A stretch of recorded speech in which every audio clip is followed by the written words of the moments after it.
మనిషి ఎప్పుడు యుద్ధం చేయాల్సినటువంటి పరిస్థితి సాతానుతోటో ఎక్కువ మనం యుద్ధం చేయాల్సిన అవసరం ఉండదు. కానీ ప్రాముఖ్యంగా మనతో మనమే స్వతహాగా మనము ప్రతి దినము కూడా యుద్ధం చేయాలి.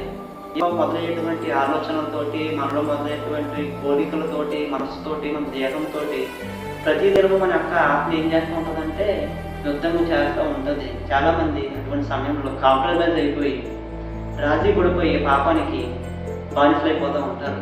మనలో ఉన్నటువంటి పరిశుద్ధాత్మ శక్తి, దేవుడిచ్చినటువంటి పరిశుద్ధాత్మ శక్తి ఏం చేస్తూ ఉంటామంటే మనకు బలాన్ని ఇస్తూ ఉంటుంది.